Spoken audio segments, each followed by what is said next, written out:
Você já parou para pensar no tamanho da queda da seleção brasileira? Todo mundo lembra da seleção de 2002 pelos seus craques: Ronaldo Fenômeno, Rivaldo, Ronaldinho Gaúcho, Roberto Carlos. Um time que conquistou o pentacampeonato e entrou para a história.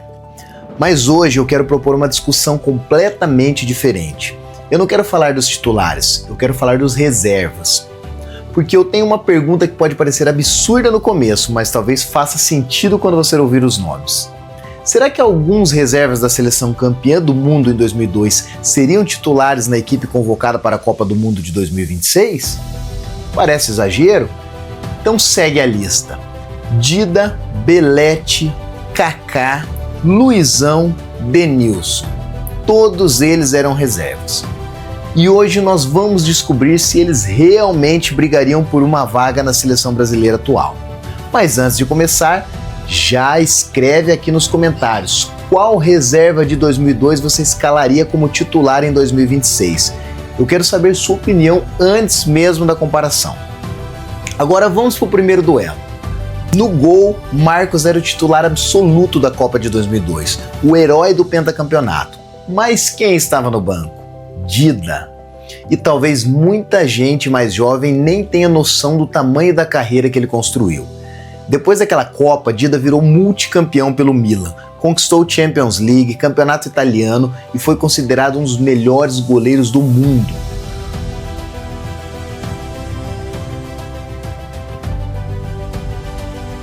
Do outro lado temos Alisson, um goleiro excepcional, com uma carreira brilhante no Liverpool e presença constante entre os melhores da posição.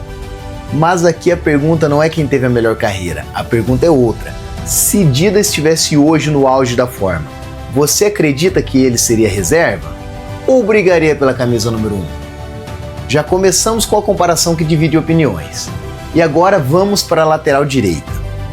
Em 2002, ninguém tirava a posição de Cafu, mas o reserva era Belete, um jogador que depois seria campeão europeu pelo Barcelona e marcaria justamente o gol do título da Champions League. Hoje, a seleção convoca Danilo, experiente, versátil, regular. Mas eu faço novamente a pergunta: se Belete estivesse jogando hoje, quem começaria como titular?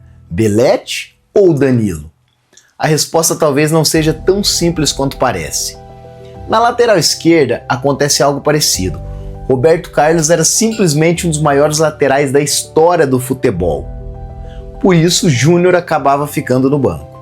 Só que Júnior também fez uma grande carreira na Itália, atuando em alto nível pelo Parma e demonstrando muita qualidade técnica. Hoje, a posição conta com Alex Sandro. Será que Júnior perderia essa disputa? Ou teria todas as condições de assumir a titularidade? E é justamente aqui que percebemos uma diferença importante. Em 2002, o problema era escolher entre os jogadores extraordinários. Hoje, muitas posições geram debate justamente porque não existe unanimidade. No setor defensivo também encontramos nomes interessantes. Edmilson era um jogador extremamente inteligente taticamente. Podia atuar como zagueiro ou volante. Foi campeão da Copa do Mundo e mais tarde conquistou a Champions League pelo Barcelona. Hoje, o Brasil conta com Marquinhos, Gabriel Magalhães, Bremer, Léo Pereira e outros nomes importantes. Quem você escolheria? Essa comparação não tem resposta definitiva, mas mostra como o banco daquela seleção era extremamente qualificado. Agora chegamos ao caso mais impressionante de todos: Kaká. Sim, o melhor jogador do mundo em 2007 era apenas reserva da seleção em 2002. Naquele momento, Bruno Guimarães, Lucas Paquetá, Casemiro, Fabinho e Ederson. Excelentes jogadores, mas a pergunta permanece: Kaká, Cardinho, Juninho Paulista, Vampeta. Todos jogadores acostumados com decisões e títulos. Olhando para aquele banco de reservas, fica difícil não reconhecer a profundidade daquele elenco. Agora vamos ao ataque. O reserva de Ronaldo era Luizão, um centroavante clássico, homem de área, artilheiro decisivo. Hoje o Brasil ainda procura um camisa 9 definitivo. Endrick desponta como uma das maiores promessas do futebol mundial. Matheus Cunha vive grande fase.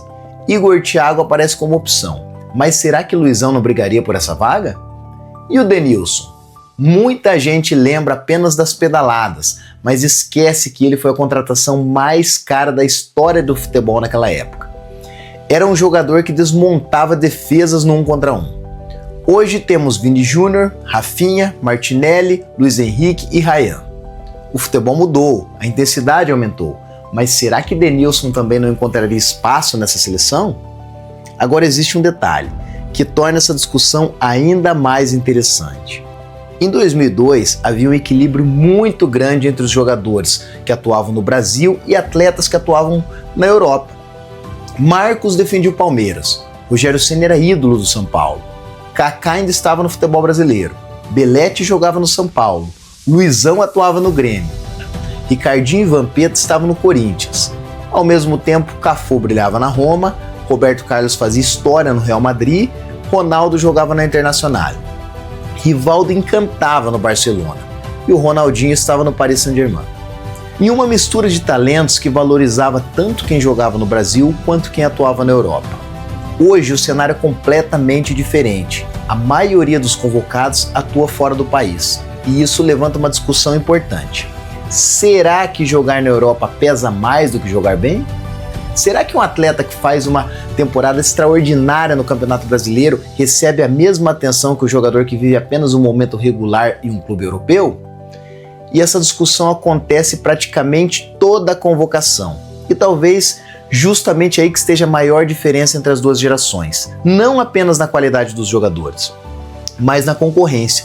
Em 2002, para conquistar uma vaga entre os titulares, era preciso tirar a posição de Cafu, Roberto Carlos, Ronaldo, Rivaldo ou Ronaldinho. Hoje, em diversas posições, nem mesmo o torcedor consegue entrar em consenso sobre quem deveria começar jogando. Isso não significa que a seleção atual seja ruim, muito menos que o futebol de hoje seja pior. Significa apenas que aquela geração estabeleceu um padrão extremamente alto, talvez um dos mais altos da história da seleção brasileira.